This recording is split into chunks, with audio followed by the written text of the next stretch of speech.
ang changes na papasok na tayo dito sa ating Game of 4 draft. It's going to be a very crucial drafting phase for both coaches dahil dito na nakasalalay ang ticket nila papuntang MSC or the Grand Finals. Yuzong ang tatanggalin ng side ng RSG State Philippines.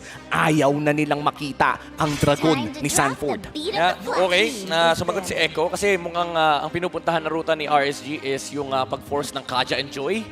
And you saw the Yuzong and Akai ban. This is still the same thing that they've run on the regular season when unang beses sila nakita. Ito yung draft na ginawa ni Coach Panda. Now that they removed the Kadita, it's a different ball game for Echo suddenly kasi magbaban ka ng Lancelot, okay, makukuha ng RSG yung Fredrin, but so are the supports.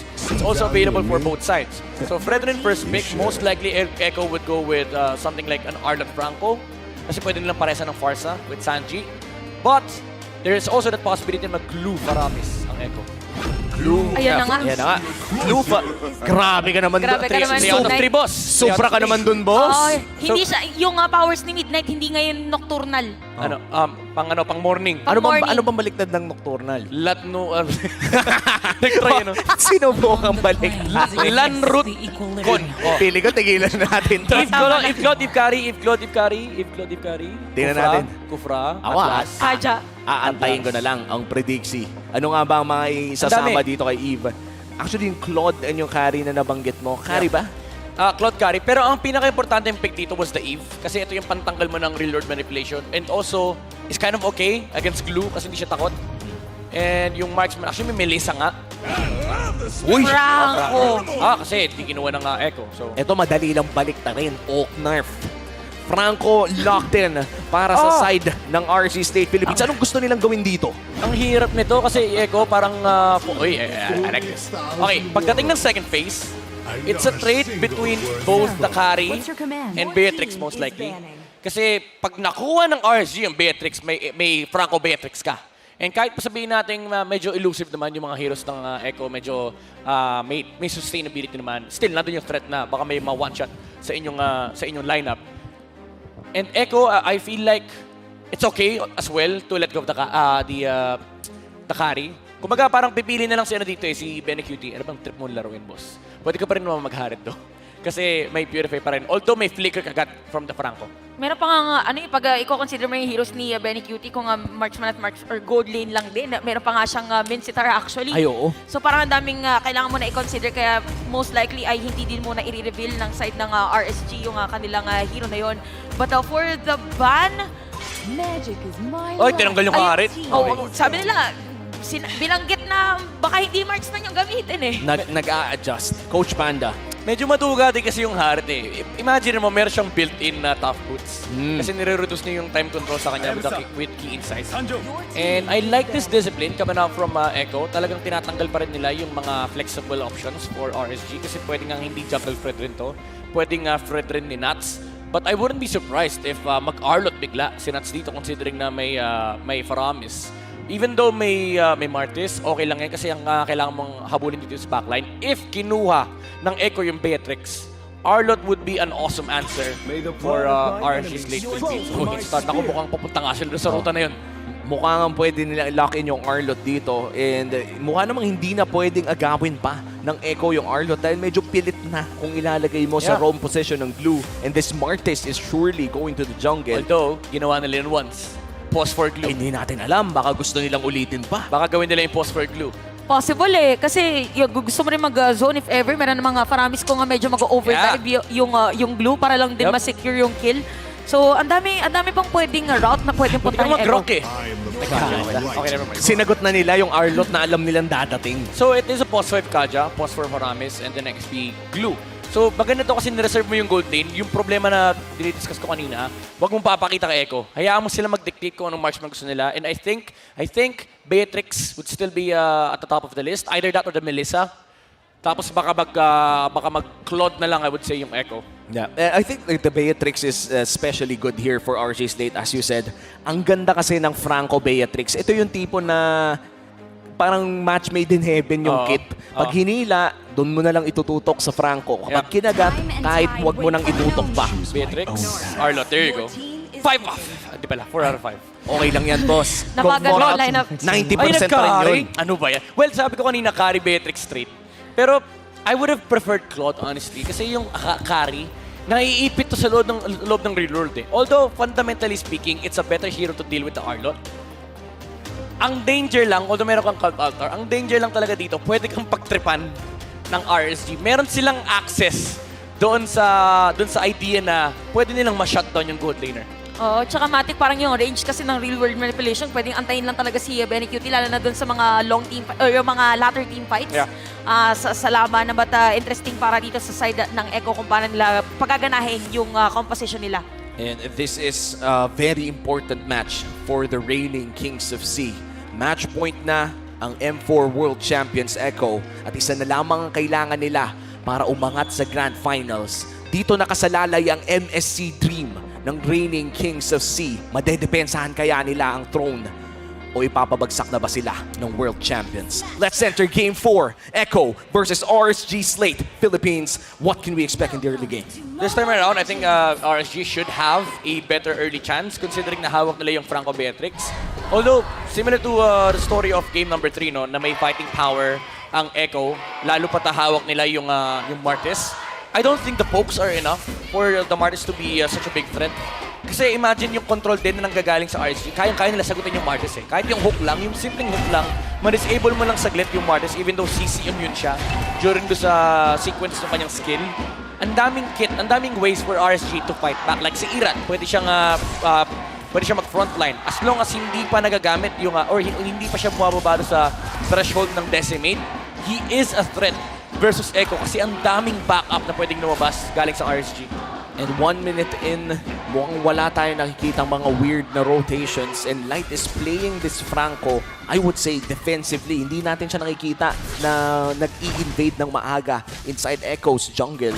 And bakit nga ba na mas magandang ganitong klaseng Franco gameplay makita natin ngayon? You don't need to be aggressive here. Your side lanes are static. Pag sinabi natin static, medyo 50-50 yung kalalabasan niyan, even sa gold lane, lalo pat sa playstyle ni Benny Cutie. Ang kailangan mo dito is yung level 4s. Ito yung sinasabi natin kanina sa mga previous games na for RSG, you need to have a fundamentally sound early game. And yung mga lineups na dinadraft nila, usually dapat chill ka ng first 4 levels mo eh. Kasi sa Turtle, kung saan mas malakas ka compared sa kalaban mo, then that's the time you maximize. And in this case, dapat yun yung timing na hinihintay ng RSG. So chill kayo ng konti, once na lumabas yung Turtle, doon kayo bumakbak. At lalabas na nga ang pinakaunang pagong Echo with a 200 gold lead. Hindi pa nagmamatter yan masyado. Pero mukhang RSG naman ang magsisimula ng turtle na to. It's a 2v3 scenario. At nandiyan na nga rin si Yawi, si Nats. Pumasok pero nahila ni Sanji. Sino kaya ang makakuha ng turtle na to? Where's the Franco though? Oo nga, parang pagdating pa lang din yung Franco sa laban. Pero nga lang may iiwan na dito si Nats. And Nats is gonna be down. First blood yan para sa side Irad. ng Echo. Sa mga paray sa Irad is down as well. Kaya mas mataas ang chance dito ng Echo na ma-secure ang turtle. Disaster 2 minutes in for RSG Slate Philippines. How can RSG recover from that midnight? Hindi. Honestly, I don't know kasi ngayon binigyan mo ng momentum yung Martis. They tried to contest with the turtle without the Franco. And sinasabi natin kanina, enough yung frontline nila. You saw how long Echo was poking Nuts. Ilang segundo yung in-exhaust nila para lang mapababa yung HP ni Nuts. Ilang seconds din yung kinumit para mapatay si Irad. Pero wala naging response from RSG. Parang hindi nagkakontrahan din kasi usually ang sagutan ng dalawang roamers natin for Yawi pag ginamit niya yung Divine Judgment, automatic may Bloody Hunt para mapigilan yung play dito ng kanilang kalaban. So maganda nangyari ngayon para sa ating or para sa side ng Echo. Siguro kailangan pabagalin ng konti ng RC Slate Philippines pero knowing Echo, kapag nakaamoy silang dugo ay tuloy-tuloy na talaga nilang susubukan pang sumugod. It's a 1.5k gold lead and ngayon na nandito sila sa may bandang top lane, medyo delikado si Eman dito. Ang ganda ng binanggit mo, no? Yung full commitment ng Echo, yung pag nakaamoy ng dugo, para sila mga, orca. Pero minsan parang pating. Na pag nakakaamoy ng dugo, dire-diretso. Look, Carl TC, ganda ng position niya rito. Si Emma naman makikita nila dito, tapos diretso lang din naman para kay Yawi, para humabol doon. It's gonna be a killing spree para dito kay Carl TC. At ang pinaka target nila doon is Emma, and that is the gold laner of RSG. This is the level of commitment na makikita mo sa mga top teams. Echo, right now, RSG, yung initial turtle contention nila kanina, again, medyo half-hearted. Nasa taas yung Franco. Kasi pwede mo sabihin na, sige fine, kung natatakot isa turtle, then dive the carry. Kasi alam mong 4v1 yung laban sa turtle, yung may iwan doon yung jungler mo, which is si Irad, pero at least nabibigyan mo na space si Eman para mapatay yung carry and mabuse mo yung gold lane.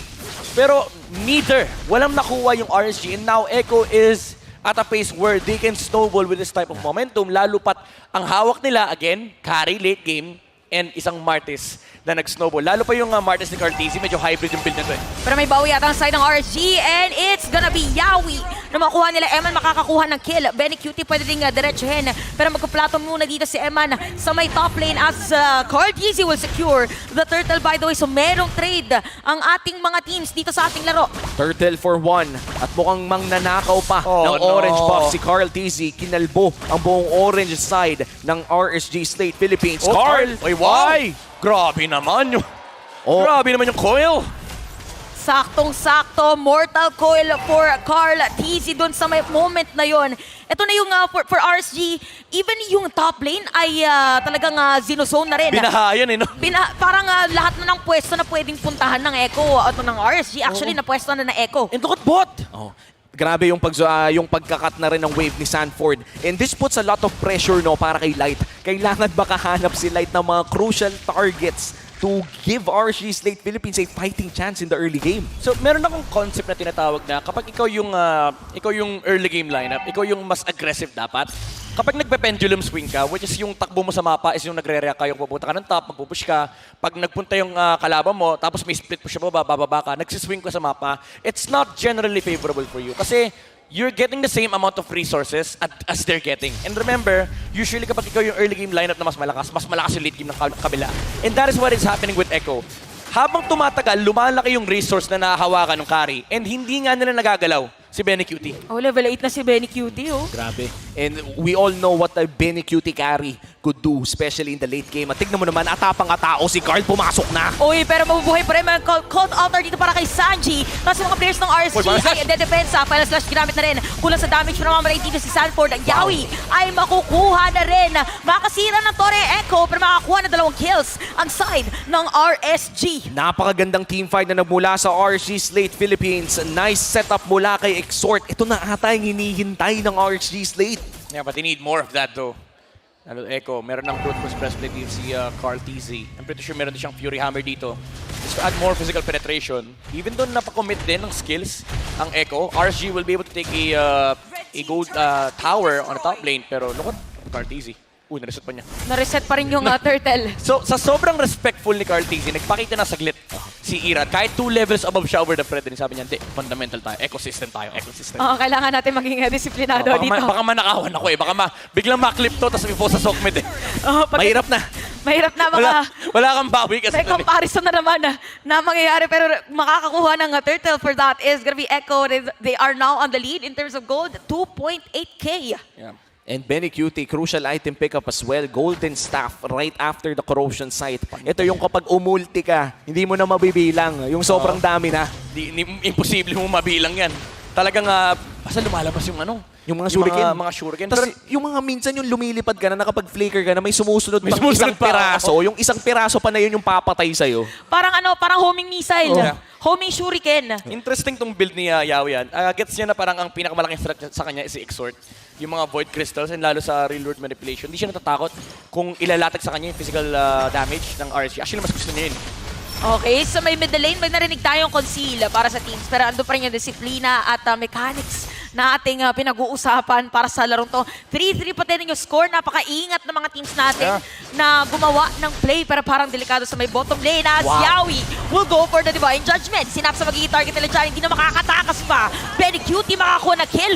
Bawi lang din naman si Light. Dahil meron siyang hook doon na Sanford gumamit na flicker. Napakagandang count outer by the way para dito kay Sanji. Light ay may iwan. Iran as well ay may pilitan na tumakas. Halos wala na buhay doon. Sakto naman. Sanford with a kill. Fourth side of Echo, pero lalaban din naman ng RSG. Tatakas muna sila. Grabe yung back and forth doon, no? Pero RSG Slate ang nalugi doon. And Echo with a 4K gold lead. Pwede ata nilang i-translate to sa pagnakaw pa ng mga ibang objectives around the map. Echo, akala natin nakakabawi na yung RSG. Yeah, pero ito yung concept ng Echo. There's no such thing as too deep.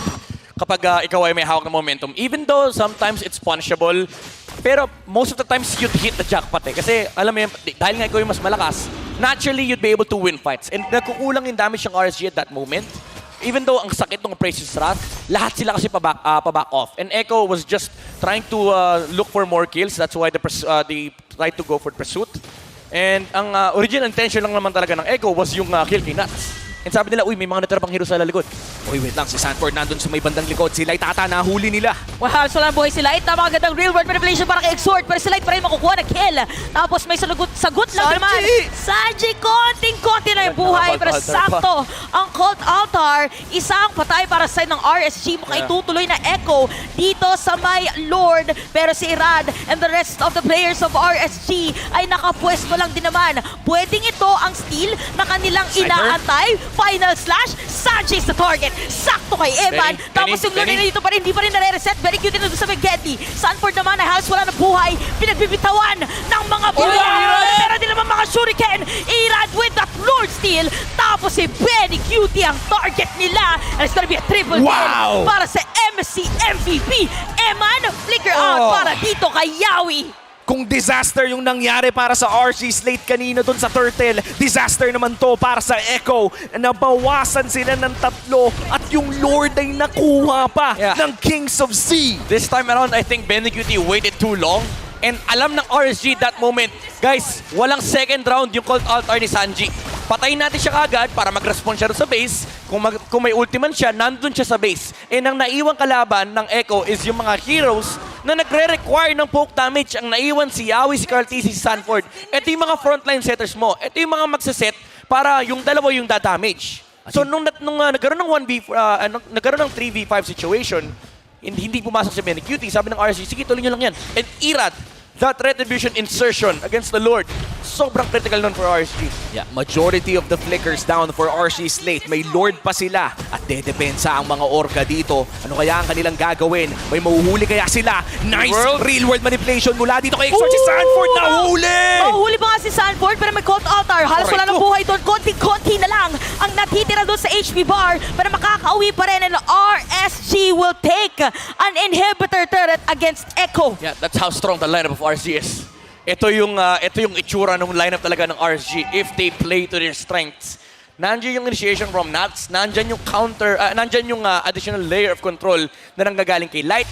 If gugustuhin ng Echo na mag-re-engage, nandiyan yung reload manipulation. If talagang magtatapang sila at susubukan nila pumasok sa reload manipulation, ang kaharap nila yung Fred rin. Hindi nila maabot si Eman sa backline. Meron pa din talagang sagot.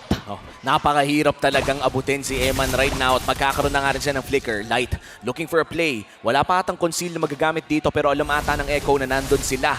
1 minute before the Luminous Lord. At mukhang yung conceal play ay kinomit nila para lumipat lamang ng pwesto. Ito ba yung mga tatawag natin mga rotations to secure key locations around the map? Pwede, you would say that kasi map control yan. Pero I think naghaharap sila ng pick of dawn knowing na kilalang-kilala ni RSG, si Echo, na inisip siguro nila at that time may hero dito, promise. May nagkaabang dyan. Ito yung mga nakakakapang pwesto. Nagkakitaan na mga gastes sa MLBB dahil sa may middle lane ay magkakabitawan na ng mga skills. Nako, nahuli dito si Nuts. Pero may bawi lang din naman ang side ng RSG. Yawi mawala immortality. Tapos yung side ng RSG ay papasok pa rin against the mga Orcas. Flicker out para kay Sanji. Exort with those rage. Titingnan pa nga. Sanji ang target niya doon. And Benny Cutie is down as well. Sanford mapipilitan na umalis. Nag-init na si Light at nahanap yung pinaka-importanting target sa Echo. Yup, and again, RSG, if they are the dictators of the fight, sila ang lumalabang. You saw Nuts. Kanina, immediately, nag-vengeance siya dun sa minion. And hinawi niya yung mga nasa bush. Sabi niya, lumabas kayo dyan! Lumabas naman sila. Lumabas sila. And wala na nagawa yung Echo that time kasi napareact. Sabi ni Sanji, okay, mapapapa ko ng Cult Altar. And imagine, kanina yung ginagawa ng Echo, the way they utilize this Cult Altar, systematically speaking, is hindi nila pinang-save. Actually, secondary use yun. Laging pinang-i-initiate ng Echo yung kanilang Cult Altar with the Paramis. Kasi parang full HP ka, kapag natanggal yung Cult Altar, meron kang secondary life. Pero RSG, if you always do that, and pursado si Sanji na gamitin yung Cult Altar not to engage, suddenly you remove the engaging capability of Echo. O kaya kanina na zone out, kumbaga si Sanji, kaya naiwan siya mag-isa. And alam talaga Uy, uy, uy. ng RSG what's at stake for them. Kailangan nila ipadala ang serye na to ng game number 5 at kasama nila ang Lord ngayon doon sa may bandang itaas. Hindi pa nakaka-hook si Light pero nandito ang buong RSG slate sa baba. Makakakuha pa kaya sila ng inhibitor turret in this big push? Feeling ko sabi ng Nuts Endable yung play na yun kanina. Nag-final slash siya doon sa may hangin. Maaabot niya sana yung isang hero ng Echo. Kaso hindi niya ata napindot yung flicker, hindi niya napitawan. That would have been awesome. Yawi! Wait lang, merong hila. Uy, nagkapalitan lang din naman mga players natin dito. Pero si Yawi makukuha na kill. Tapos sa makatang final slash pa rin ito kay Nats. Halos walang buhay mga players. At papasok pa rin dito Sanford. Sakto double kill para kay Eman Cartesi. Mapipilitan na umalis with that mortal coil. At buhay pa rin ang Torres sa may middle lane. Pero konting pitik na lang as Eman will secure the turret. Pero minion wave, tatlo lang natitira para dumepens sa side ng Eman. Pero flicker hook! Benny Cute is the target. Tapos si Cartesi mabibilitan na dumepensa. Eman, mawawala na yung immortality. Pero si Sanji lang ang nandito para sa side na Echo. Buhay na rin si Yawi. Reward manipulation ay ginamit na. Meron minion wave on side ng RSG. Nagta-tower lock na si Iran. Pero madedepensahan ng Echo. Wala ng minions! Canon? Isang piraso! Magiging sa pagkabay Canon! Nandito na rin si Sanford! Hindi pa sapat! Wala ang minions. Ito na sa may middle lane. Pero bumumuka pa rin ang side ng RSG. Pero buhay pa rin ang That's Echo. it. Ito na yatay natin tower lock as we head into a game number 5. Ang bakbakan ng Kings of Sea and World Champions ay mapupunta sa game number 5. Insane recovery, I would say, from the Raiders. Finally, in the middle of this game, naramdaman nila, na-rediscover nila yung identity nila. We're Raiders for a reason. Sila na yung nagsisimula ng clash on their own terms. And Echo had no response. Grabe, tumas yung balahibo ko sa last team fight na yun. Kasi parang lahat na ng mga pwedeng resources na pindutin ng mga players natin, nagamit nila. Kasi it's now or never. Yeah. For RSG, kailangan na talaga nilang 8-hour lock. Kitang-kita natin yung pwesto ni Hiram nung time na yun. Okay ka lang? Medyo naging mainit na nga ang ating venue, labanan, lahat na. Dahil nga nakikita natin yung effort ng both players natin dito. Yeah. Ayaw talaga nilang bitawan yung grand finals na yun or yung MSC slot pa nga. And let's go back, Season 10. Season 10, 5 games din yung lower bracket finals natin. Yeah. At laking tulong nun para sa upper bracket finalists natin na sila nakapahinga pa. But this is still, hindi pa yun importante ngayon eh. Ang importante para sa ang importante para sa Echo at RC State is securing that MSC ticket. And what a way to enter this series. Game 5, Yeah. wow. Crucial actually yung reset ng RSG dito. Interested ako marinig yung communications, yung mic check nila if ever marinig man natin yon. Kasi bigla nag-switch eh. Bigla nagkaroon ng switch na parang, guys, tantanan nyo yung kakaback, tantanan nyo yung kakareact sa Echo. Hindi pwedeng nauuna lagi si Yawi. Kasi for the longest time, si Yawi at si Sanji yung nag-dictate nung terms. Pero doon sa initial Lord fight, sabi ng RSG, tapangan natin. At tinapangan talaga nila in RSG Slate Philippines right now. Hinahawakan pa rin nila ang pangarap para depensahan ang kanilang MSC title. Punta tayo sa ating analyst na si Renmar para i-dissect kung ano ang nangyari sa Game 4 victory ng RSG Slate.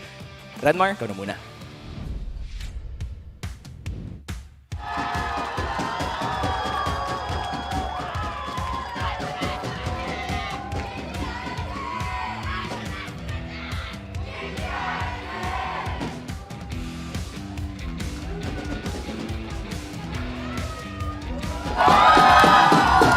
Yo, there we go. Game 5. Once again. Once again. There we go. Echo and RSG will go to 5 games. 5 forever for these two. And really thought because of the hot start that Echo found, the early game first turtle double kill for Carl Teasy. Starting it off with a 3-0 by taking down Eman eventually in the top lane.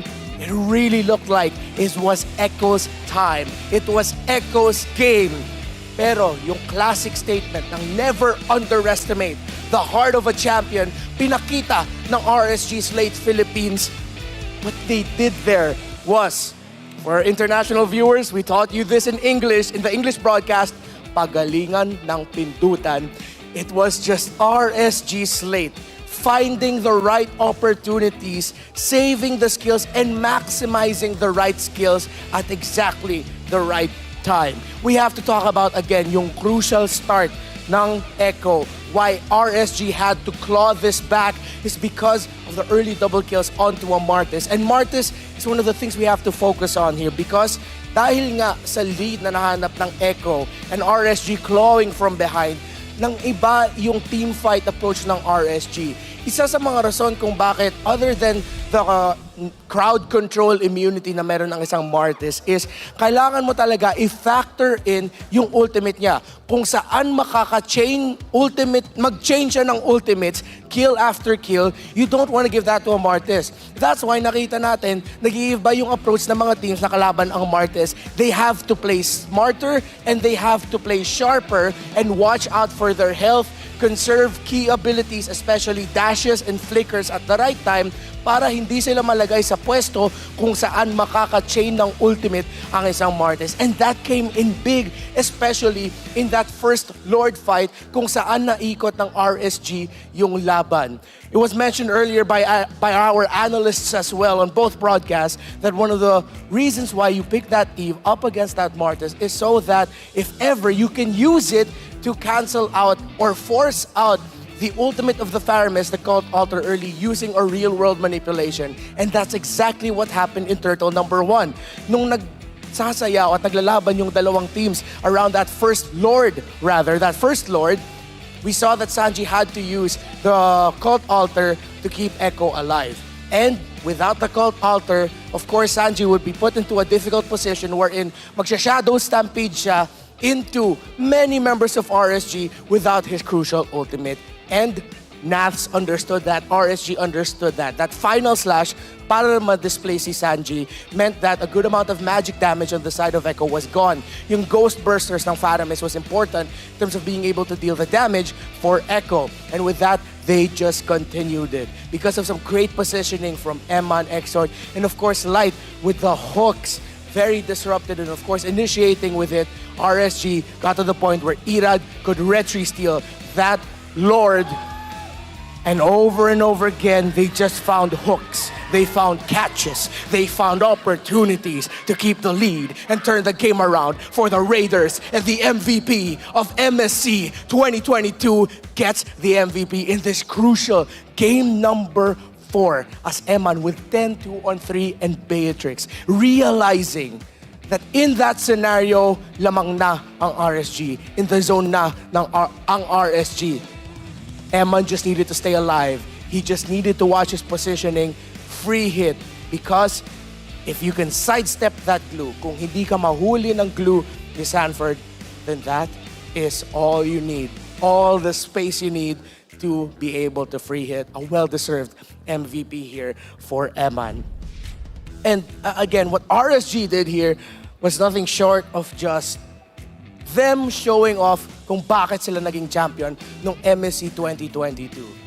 The calculated uses of each skill, maximizing the dashes, the pick-offs na makukuha ni Light. Early on, that's how they kept this game relatively closer, even though Echo were going. But as Echo were going, they'd keep walking into hooks, they'd keep walking into the Nibiru's Passion Ultimate ng Beatrix, even though ang ganda ng umpisa ng Echo, RSG showed Echo na kaya pa nila lumaban, na makaka-counter engage sila. And again, these two teams, the entire series, actually, yung storya ng buong rivalry nila dito sa playoffs, it just boils down to if it's a draft where both teams mukhang kaya naman nilang dalawa, walang clear, obvious winner sa drafting, pagalingan na lang ng pindutan.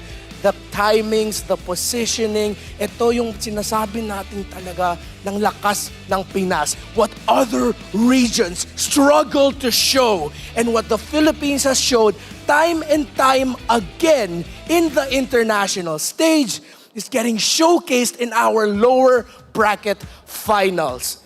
That hook by Light naramdaman ata yun ng buong mundo. From Jakarta all the way to Rio de Janeiro and all the way to the North American region of NACT RSG. RSG says, you think that the story is for Echo, we will dispute that. We are the reigning kings of C. You are the reigning world champs. Gagawin namin ang lahat to force a game number 5, and they do. So,